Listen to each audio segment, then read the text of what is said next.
Feedback. How does that word make you feel? Oh, I like the optimism. Progress up front.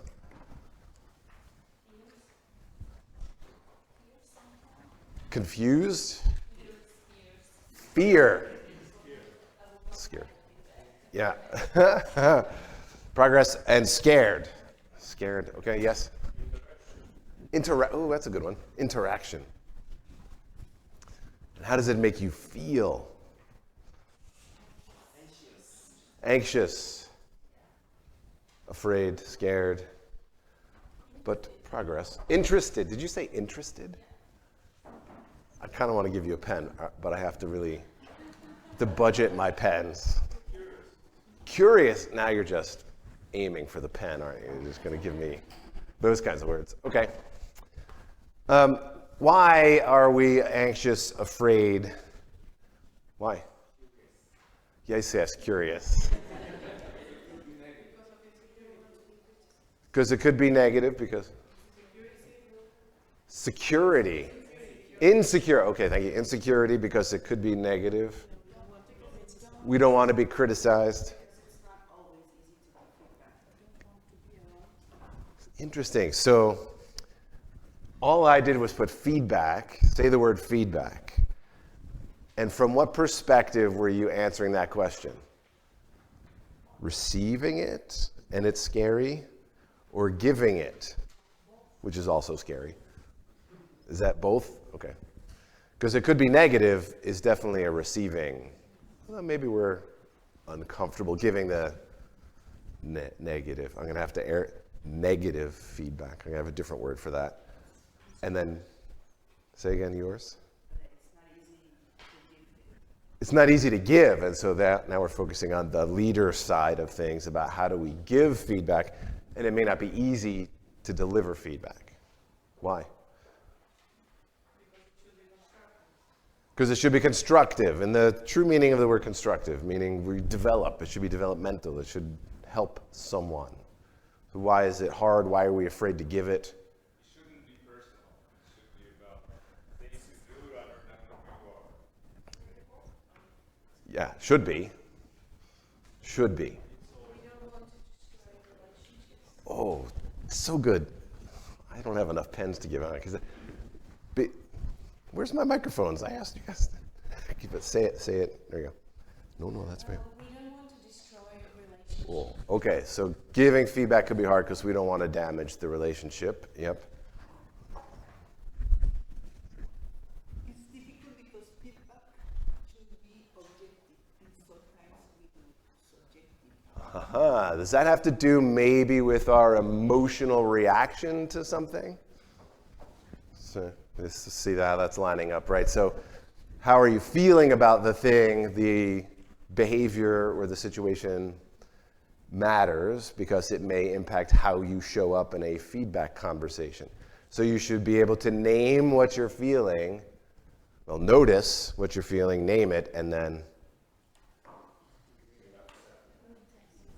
navigate those emotions, right?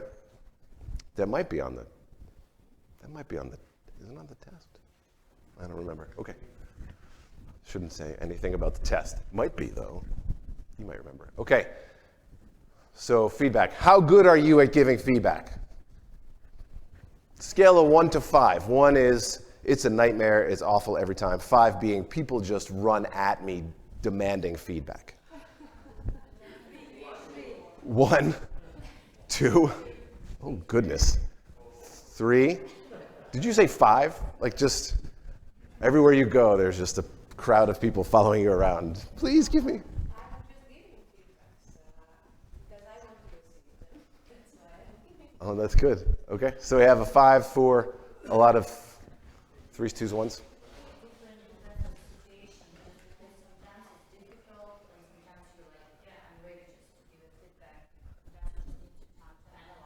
Yeah.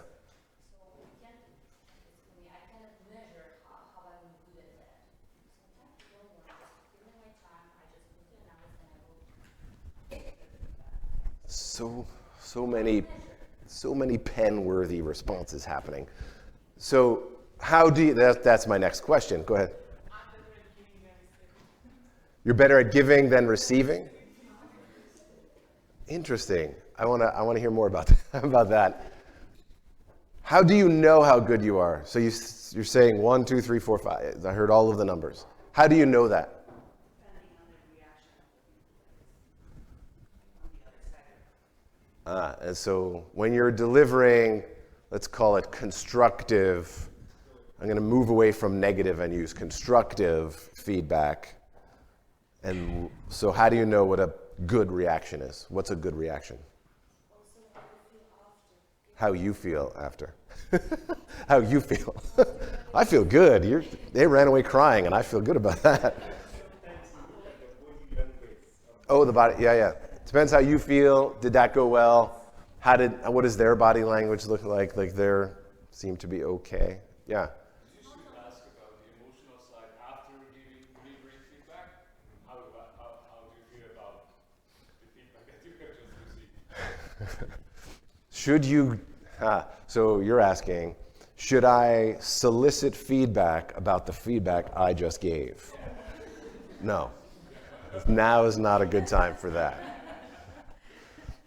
It's not about feeling, it's about behavior and some doable things after all of that. If person change behavior after we provide feedback. I can't believe I only have one pen for this. Yeah, so good. So how do you know if it was any good? There's one piece of evidence. Did the behavior change? And what you're getting to my next question is like, what is feedback for at all? Why do we bother with feedback? Why do we do it? If it's scary and anxious, anxiety driving, why do we do it? Because we're looking for an outcome. If we want to improve our colleagues and organization, we want to use feedback. Right? Otherwise, it will not change. Yes. And so the challenge of knowing how well we do at this, it's hard. Because no one really thanks us for, maybe, but very rarely are we thanked for offering constructive feedback, right? We have this conversation about constructive feedback and someone needs to change a behavior. It is rare that that person's like, wow, thank you so much for pointing out what I have done wrong. It's pretty rare. So how do we know that we did it how do we know we're any good at it, right? We deliver it, it's awkward, it's weird. Maybe the behavior changes, maybe it doesn't, and I have to have the conversation again. So maybe there's a way for us to do this. Yeah. Feedback shouldn't be, it shouldn't cause negative emotions, I think. Because feedback is, I see like an opportunity to improve, to change. Because it's like a communication of really how are you doing. Yep. Sometimes we know how we are doing. So if something tells me, I'm going to feedback, well, it's okay because I know that I'm doing well. But if not, if you are uncertain, feedback is an opportunity. Yes, and that's a wonderful outlook. So feedback is an opportunity. It's an opportunity to learn. It can and should be, the word should, we use the word should a lot, and should is challenging to use in the context of other people, because other people are going to have whatever reaction and response that they have, and I probably shouldn't be telling them how they should be feeling. No, you shouldn't feel angry. You should feel that this is a gift that I am giving you about how terrible you were on that thing. Right? Why aren't you thanking me for this? Yeah, it's hard to do. I agree. And ultimately, we want this to be a learning opportunity for the people involved. And if that's your outlook, you're already halfway there. Okay, there was more. Yes?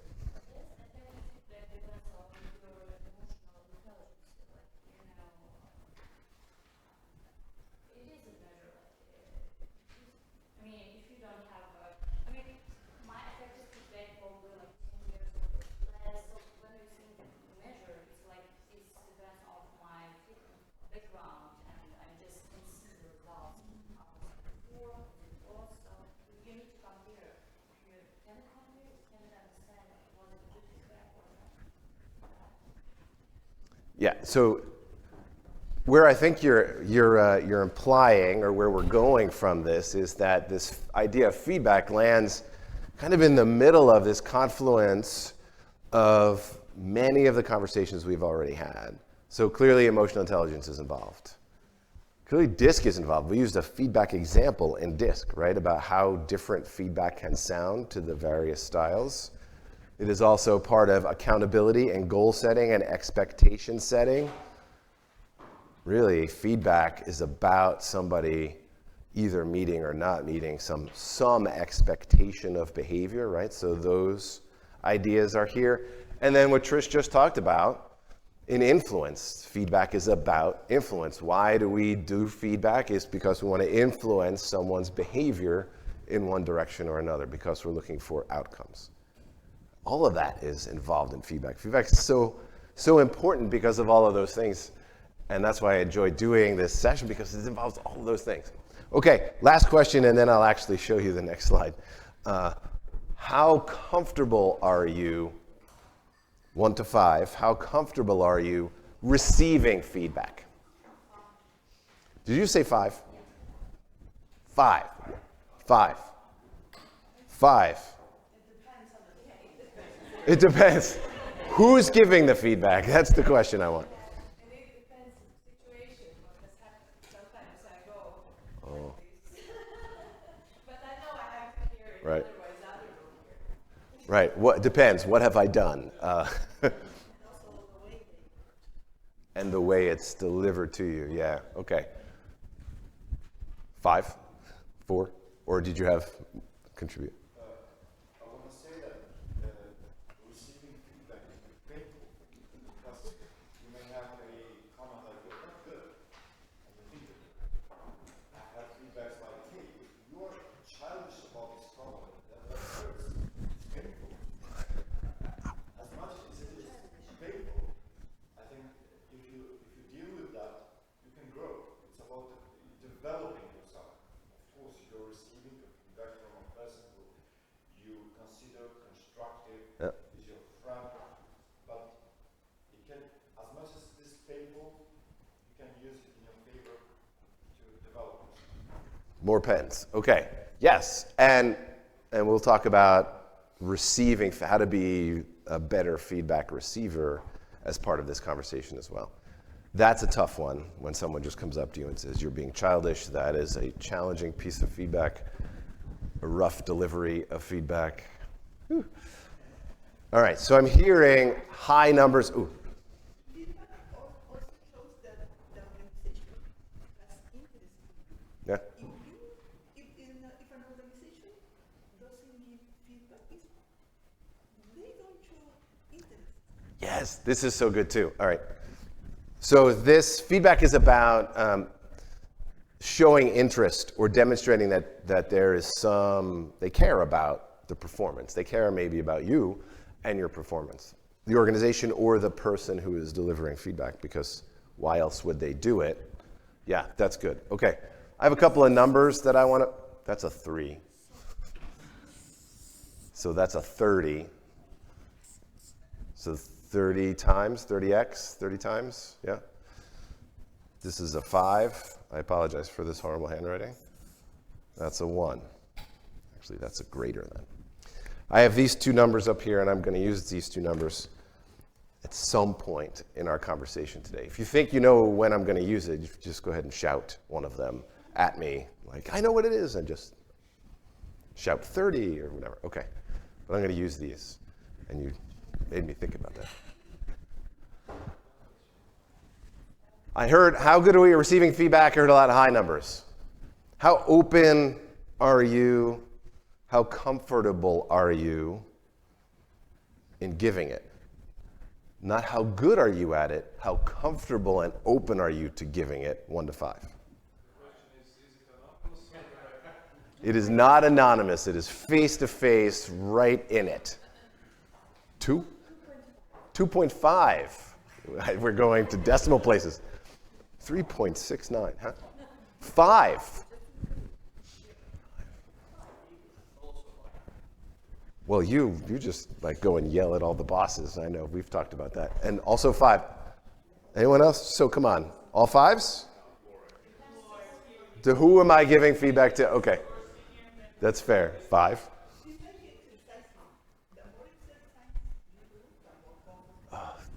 That's so good, right? It's about practice, and the more you do, the more it becomes part of the organization, it becomes part of the culture of the group. Yeah, all of that. Yep. I think we also notice in our assessments that the bad things can be said and demonstrated in a good way. That we're very proud to be really that your ego might cause problems. It's just written. So it depends how you provide the feedback.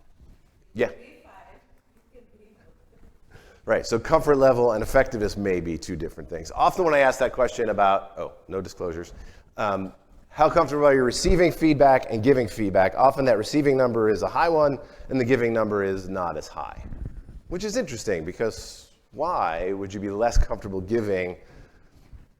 So look around and everyone says that they're great at receiving feedback, so I should be comfortable giving it if everyone is so awesome at receiving it.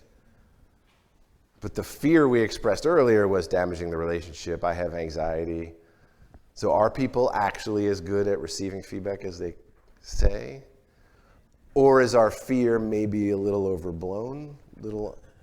We exaggerate the fear a little bit. We're afraid and it actually doesn't go as bad. I don't know how to explain that. It's just interesting. Okay, let's look at a definition of feedback. And then you tell me what words in that definition are powerful, are meaningful, are strong, are really getting to what feedback is.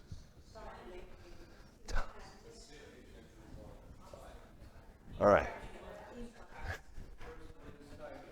Okay, don't tell me all of the words. That's okay. So I heard timely, since it's the first word. Why is timely important?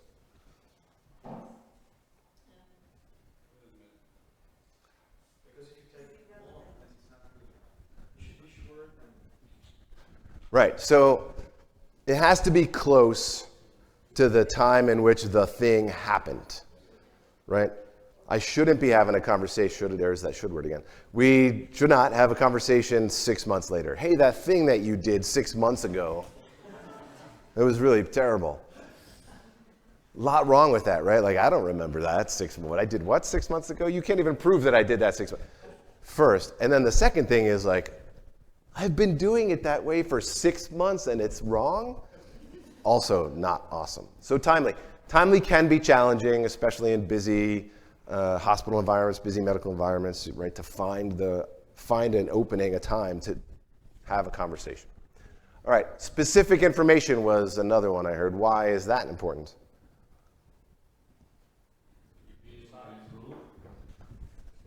Yes?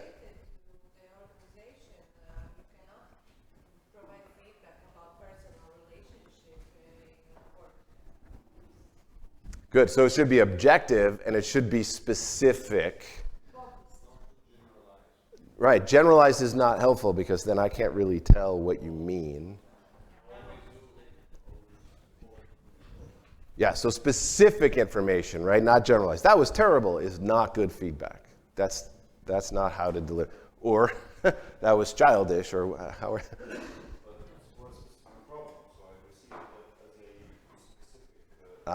Okay. Specific information about behavior. So if we use specific information and behavior together. So it's specific information about behavior. About behavior and not about the person. So this is not a commentary on you, your personality as a person. It is instead about your behavior. So we have to separate behavior from the person. If we're talking about the person, that's not going to go well. They're not going to take it well because you're commenting on them as people. It's just behavior. So that's our first way to separate that out. Information about behavior and then impact the behaviors have, which is why we're having a feedback conversation at all. Somebody did something, had behavior, and that behavior had an impact on patient, family, organization, colleague, right? There was an impact, and that's why we have the conversation at all. I took a guess at what you might say. Those are the ones. And I was. Yes. Super. Okay, what do you think about this as the mindset for delivering feedback? And by mindset, I mean this is the way to approach someone with feedback. So I'll put this up here. All right, I have to deliver feedback to you. And, you know, when I deliver feedback to you, words have to come out of my mouth, so I have to figure out what to say. And the place that I say that from is, what do I want from you? Here's what I need you to do. Is that the best way for us to think? You're already shaking your head no. Why? Oh, jeez. Okay. And you're going to stop there? You don't want to say any more than that? Good. This is all recorded, so probably good. What should this be then? If what I want from you is not the way to go, how should we think about this?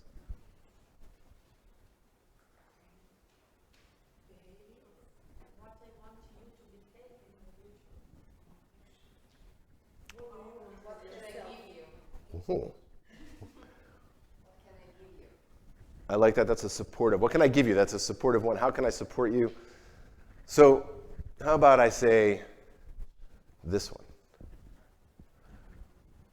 What do I want for you? Not what do I want from you. What do I want for you? I'm being supportive. This is shifting over to coaching mindset. This is about, and for us, right? We have a relationship. That's why I'm giving you the feedback at all. I'm trying to influence your behavior in a way towards some behavior. And so what do I want for you? I want for you, now let me see if I can do this. I'm going to do this by disc style, see if you can get that. What do I want for you? I want for you to be successful, eagle. I want for you to be liked and for people to appreciate what you do, parrot. I want for you to get it right, to have really good quality. I want for you to show up for the team. Okay. I don't necessarily have to say it that way because that's a little heavy-handed. And the mindset you're thinking, what do I think about? What do I want for you? And how will that resonate with you? Right? I want for you to do the right stuff. I want for you to get it right, to do it well, all of those things. And for us, like we have a relationship. What do I want for us? I want for us to improve our relationship this way. So I actually want a positive relationship move from a conversation like this. Not easy. I realize that feedback requires preparation, and I know we've already said feedback maybe is anxiety driving. Maybe we have a little bit of fear around it because we don't know how they're going to respond. Okay. More on the mindset. So there's these two needs that feedback tends to help with. First is to learn, right? We want to learn. And feedback helps us learn. It helps guide us in our learning. And feedback's also about being validated and appreciated. So far, we haven't really talked about positive feedback much. Because when I say the word feedback, everybody goes right to the constructive, negative. Right? That's the... That's...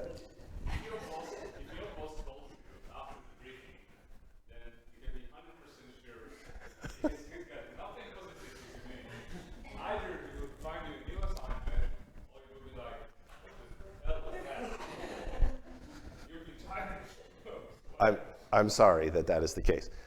Imagine a world where that's not the case.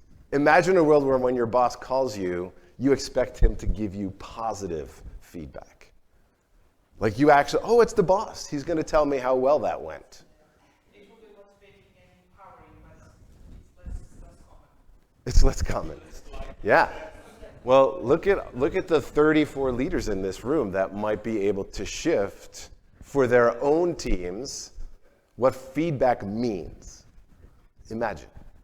And that it's to be validated and appreciated is one of the needs. Learning, validation, appreciation. These are the things we need as professionals, and so do the people on your team. And so how do we provide that in a way that's effective? Through listening and dialogue. So listening is going to be a key piece of this. We're shifting to coaching mindset. Remember coaching mindset? And coaching mindset is about dialogue, because I'm going to ask interesting questions. And emotions will be part of the conversation either way. Let's just accept that. There's emotional triggers happening. Yes, constructive feedback for sure. I'm going to say something about your behavior. Maybe it's not in the best light, right? You have done something that I'm trying to influence in a different way. You're going to have an emotional response. Yes. Someone talks to you about some behavior that they think should change. Are you going to have you're going to have an emotional response. So rather than try and dodge that or minimize that, so the minimize that means, I often call that the pigeon method of offering feedback, the pigeon method. You swoop in, drop the feedback, and keep going. Don't do that. Imagine, emotions are going to be part of this conversation. I have a colleague who, I aspire to get to this place. I don't know that I'm there yet, but I have a colleague who says, I love conversations where people have reactions like that. His response is, oh, how interesting. And he leans into those conversations, right? So we say, hey, this behavior, this happened, and it had this impact, and someone's like, that's terrible. Oh. His response is not to get defensive or get into this adversary. His response is, that's so interesting. Say more about that. He's way emotional intelligent, yes. So rather than like feeling anxious or anxiety about, okay, we're in a fight, right? His emotional response is to be supportive and listen more. Because imagine what kind of information you will get from a conversation like that. I mean, it's all good information for me. Like, you're going to start showing up in this way. I'm like, oh, that's interesting. Let's say more. Like, sometimes if it's too much, right, at some point the emotional response may be too much, too aggressive, too angry, you're going to have to say, this means timeout, yeah? You can call timeout. Oh, it seems like you may be having a reaction, and perhaps we can talk about this at a different time. If you do have to do that, by the way, if you are in a space where someone is having a really strong reaction and you feel like, all right, this has stopped being productive, and you want to say, okay, let's pause for now and talk about this after you've had a little bit of time, don't leave it there. Schedule the time. Like, let's how about tomorrow at 3? So we got to be specific, otherwise they think that they can have a reaction and you'll let it go, right? Because you might be reinforcing behavior you don't want to reinforce. That means I'd start delivering constructive feedback to you, you throw a fit, I say, okay, well, let's talk about this later, and then I let it go and it's okay, right? Don't do that. So looks like maybe you're having a reaction, maybe we can let's pause and talk about this tomorrow, 3 o'clock, okay? And then tomorrow at 3, we're having that conversation. You don't get to throw a fit and get off the hook. Make sense? Yeah. Okay. Embrace emotional triggers. I'm asking you to do really hard stuff here, right? That's why the EI thing, it's about notice, name, and navigate. You respond in some emotional way to something I'm sharing with you. I know I might have an emotional response. Notice, name, navigate. How can I manage that in the context of yours? Right? Can we continue to have a productive conversation? I have to manage those reactions for me. And I have to let you own whatever your reactions are. And if they become a little bit too much, then that also can become part of the conversation tomorrow if I have to hit pause. We continue the feedback conversation and then another conversation around, wow, so you want to tell me what happened with that really strong reaction you had? Coaching mindset, see, open-ended question and be curious. And listen. Think about how much information you can get from questions like that, and just listen. How interesting to learn that much more about people who are on your team. And you're also not letting them just bluster their way through and get out of it. Okay. Yes, this is courage. Remember, a couple of days ago, I was sharing with you there are like these two really powerful leadership skills. Courage, the courage to have a challenging conversation like this, and the curiosity to get you through it, right? Courage to have the conversation, lean in, move towards it. Say things like, how interesting that you're flipping out on me right now. And curiosity gets you through that conversation, just a curiosity, right? Because escalating on your side just going to cause more escalating on that side, and that's going to go nowhere good. Role model calm, right? You're the leader, you're role modeling how to show up to a conversation like this. You could even take your emotion, if you can do it, take the energy level down a little bit to demonstrate the vast difference between how you're showing up and the person who's yelling. Courage to do it. Curiosity will get you there. Curiosity is those open-ended questions. Say more about that. What's happening? What was going on when this happened? I see you're having a strong reaction. What's going on? What's behind that? And if you can stay calm in that, even better. If you're having a like, I realize I might not show up the way I feel like I want to here, you can do the same. Okay, I think I'm actually starting to have a reaction. So let's pause and get back together tomorrow at 3 so we can continue this conversation. That's fair to do that. All of that, right? So remember, as a leader, you're in the spotlight. People are watching your behavior. People are analyzing all of the things that you do. In this situation, you are role modeling how to show up to conversations like this. Okay, it is. Isn't it hot, or is it just me from walking back and forth? It's both, okay.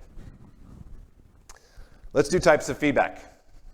First, I'm going to start with positive feedback, even though everything we've talked about so far has generally been on the negative, constructive feedback side, because that's the hardest one to do.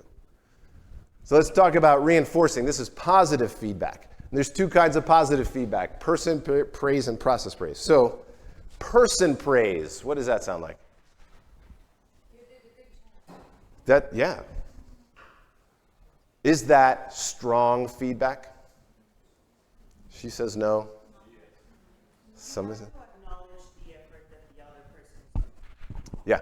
So person praise is stuff like, good job. You look great.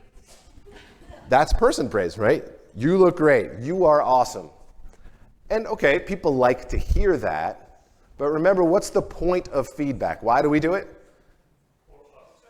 For us. To be a good leader. To influence somebody's behavior. Good job doesn't really, it's not specific. Remember the definition, specific information about behavior and the impact of that behavior. Is good job specific information about behavior? Is it about the impact on, no. Good job on this, accomplishing that. Okay, that's better.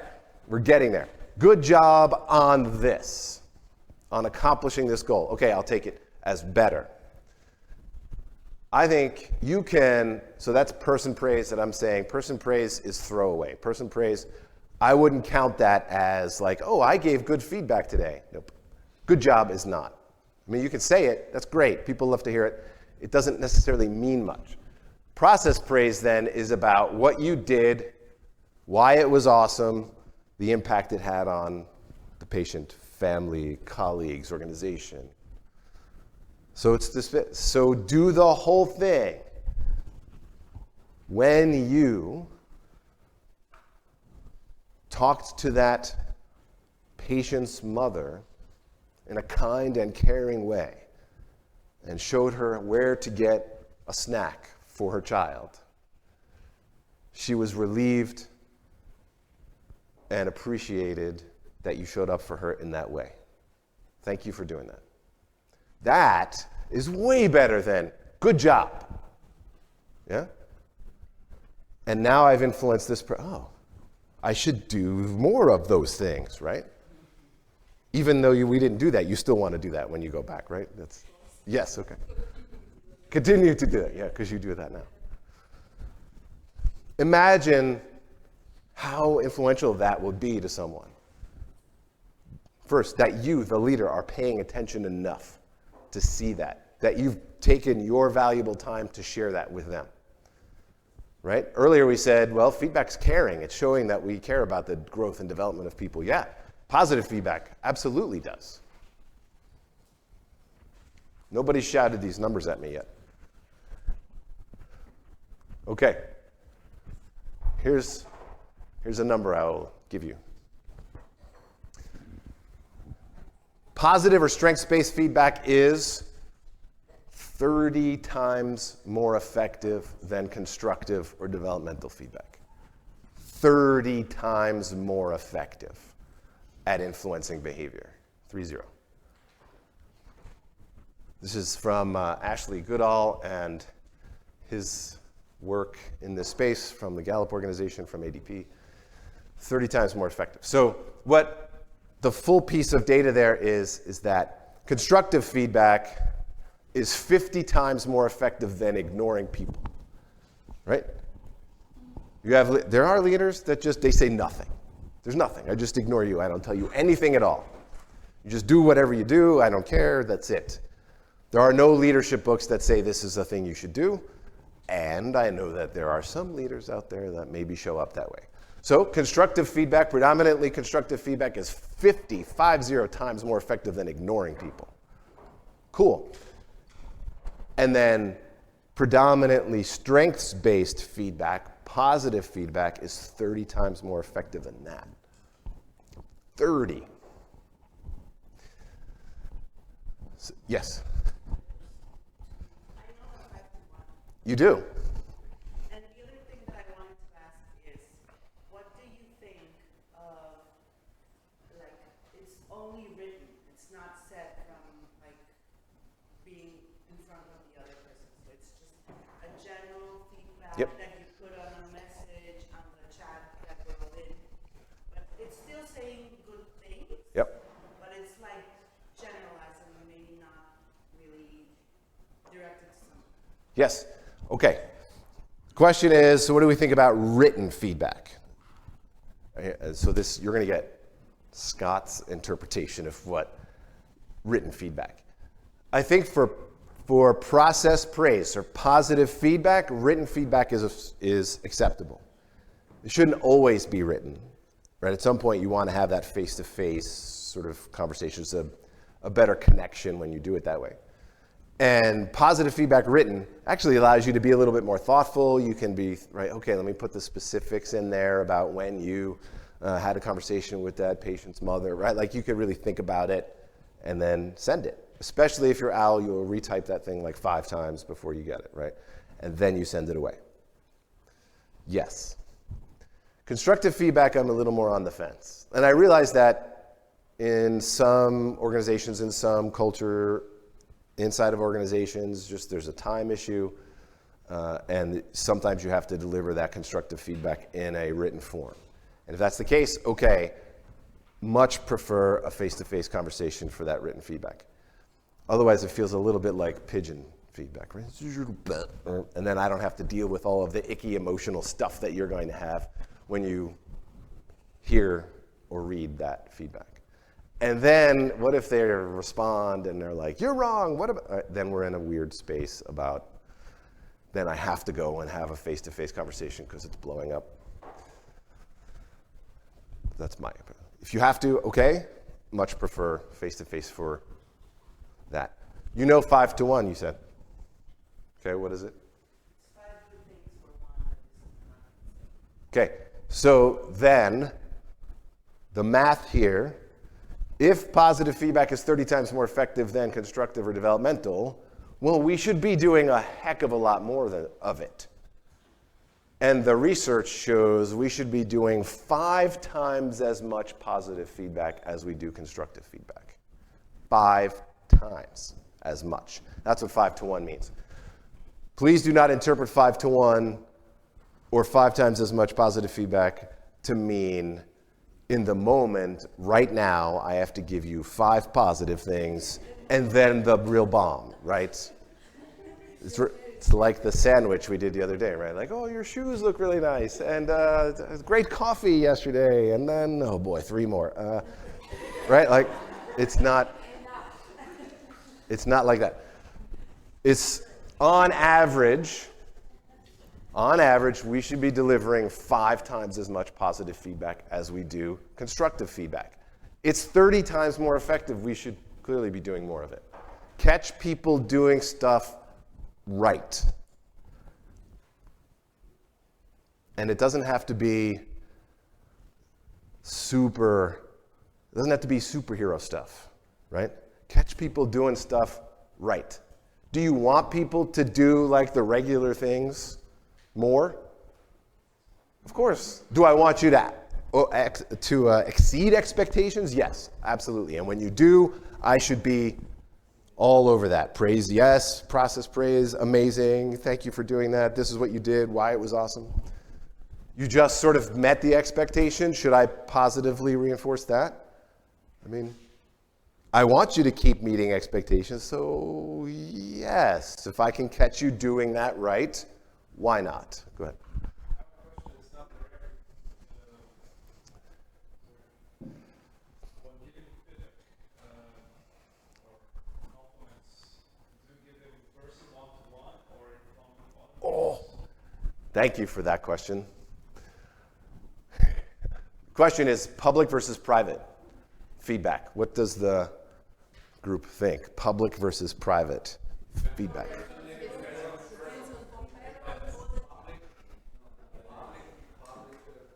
Yeah. All right.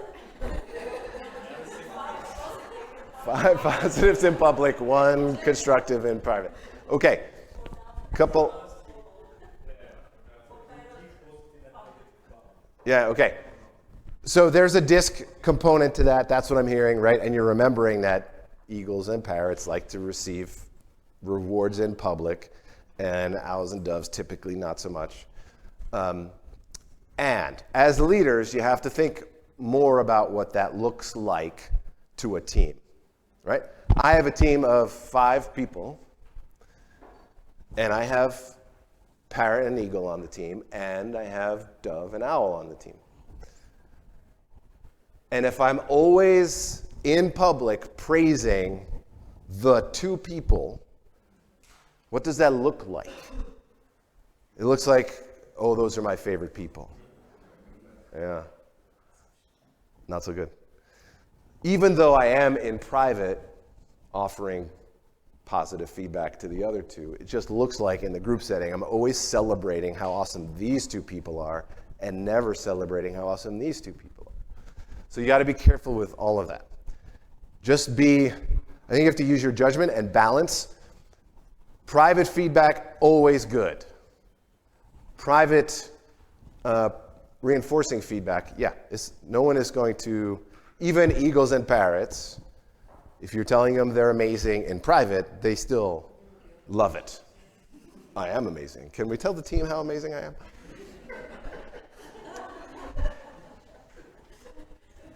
For constructive feedback, always private.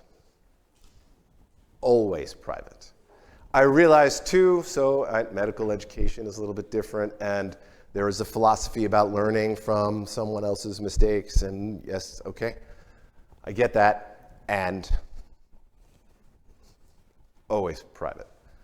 Do you want something you had a mistake on called out to the whole room? Oh no, goodness. We call that cringe. Oh gosh, no. So I would say you can do public positive from time to time. You can be strategic about it and plan, all right, so here's something I really want to celebrate, right? This was really amazing, and I want to bring everyone's attention to that. Like, this is a really cool thing that this person has done, really awesome thing. And for constructive, always private. Whenever and I mean, whenever possible. I realize that there are emergent situations and urgent situations in which, there's people around, there's an emergency, you're about to go do something that is going to harm the patient. I said, no, don't do that. And there's other people who are going to see that. Okay, yeah, I get that. That's not necessarily feedback, that's just really a safety thing. Afterwards, then we have a conversation around, okay, this is why we did. Yeah. All right. Finally, we get to developmental constructive. All right. 30 times more positive than developmental and constructive is 30 times more effective, and please do at least 5 times more positive feedback than constructive feedback. Do you know what this does to your team culture? Remember earlier, you're like, well, when the boss calls, clearly I have done something wrong. Flip that. It is 5 times more likely when the boss calls that I've done something really well. I'm much more likely to take that call. I'm much more happy with the boss who is telling me I have done something really well, who is catching me doing something right all the time, yes? Yeah, because in medicine, there are generally these more military mortality stuff. Yeah.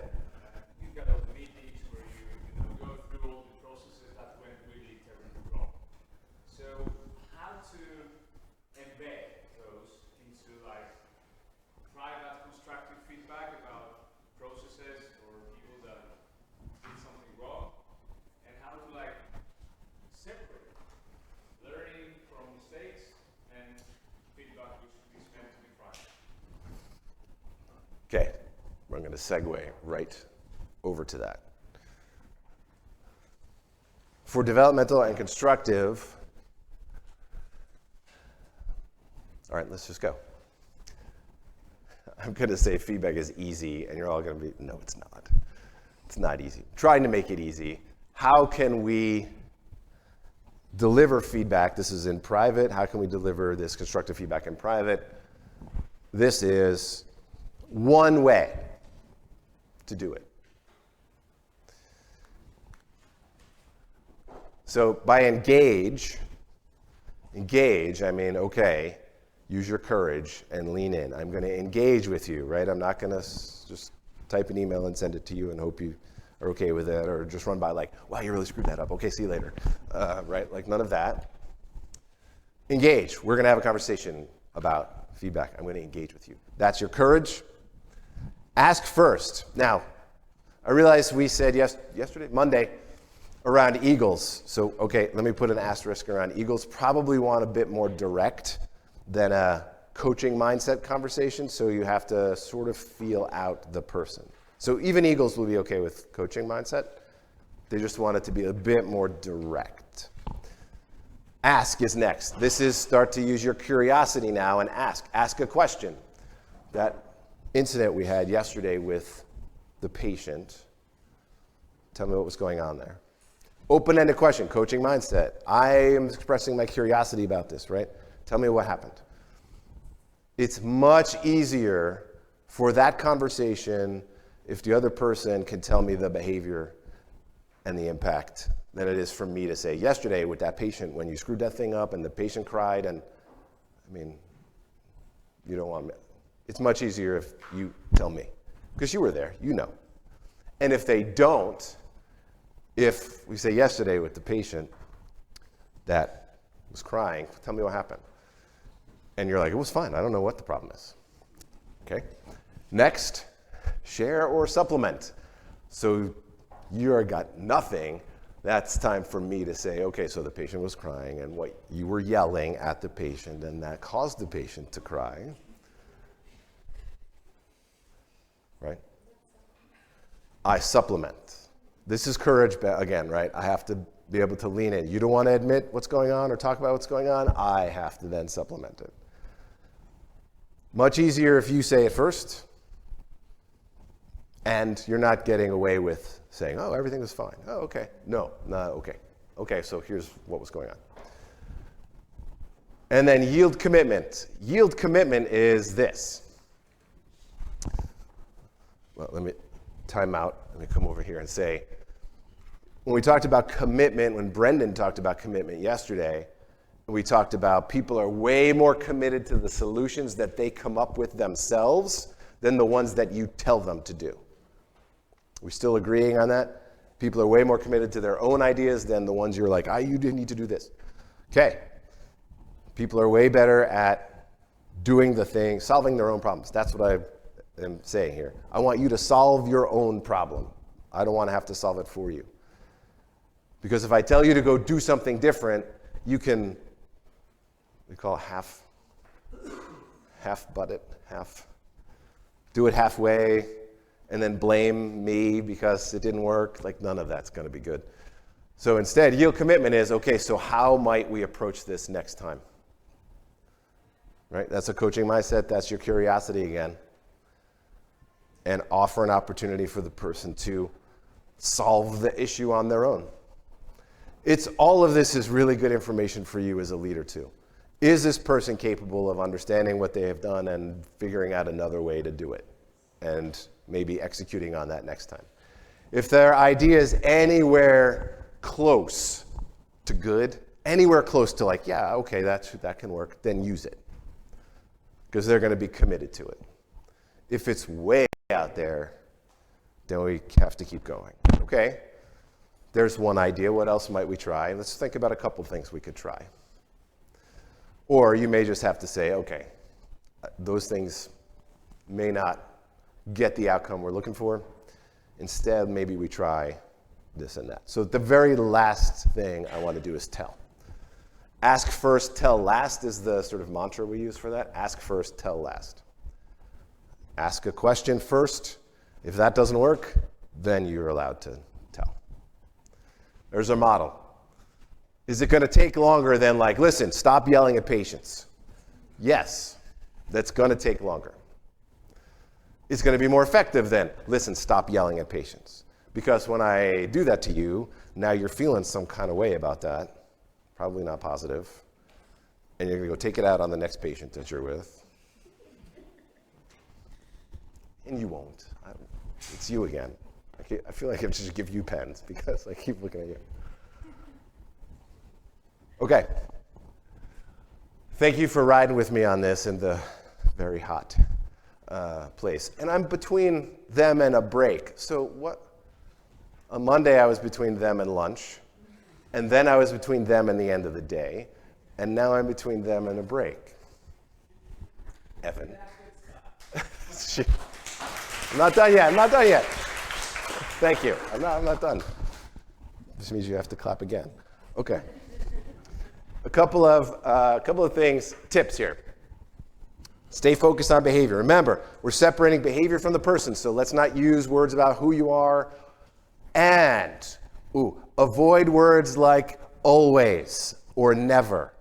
Words like always or never are about you as a person. You always do this. Nobody always does anything, and you don't see everyone 24 hours a day. You don't know if they always do it or never do it. Careful with that. Always or never. So behaviors. We talk about the behavior right now. This behavior that we just witnessed, saw that. We talk about that. Not like, you're always yelling at patients. That's off to a bad start. I'm going to pick someone else to yell at patients about. You're used to it. This one is so hard. Make no assumptions. So don't assume you're right. Especially don't assume you're right for why someone has engaged in some behavior, for why they were yelling at the patient. I think you were yelling at the patient because you're mean. But I don't think I should. I just feel bad when I looked at you. You're like, looked at, I'm sorry. So you'll get into a little bit of sticky conversation if you start to assume why people have engaged in a behavior. So you use your curiosity around why someone may have engaged in a behavior. Let's not assume we know that answer. We may not even want to assume, let's not assume anything, right? We ask questions to get those answers. And then listen with empathy. Listen with empathy. Use your emotional intelligence to listen with empathy. And I will underscore that by asking you to raise your hand if you've never made a mistake.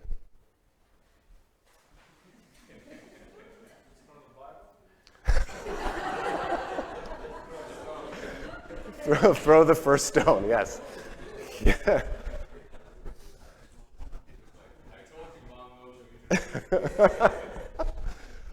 So Empathy. Have you made mistakes before?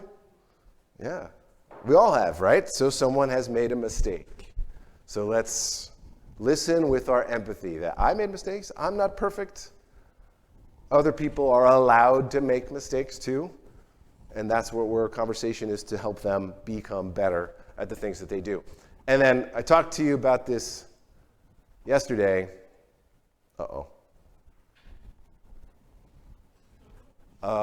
Help. My slide is not moving.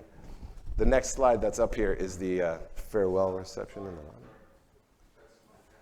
Yeah, there we go. Okay. Bonus tip. Remember this? Especially in the feedback conversation. Oh, I understand that you were really frustrated, but I don't care. That's what that but means.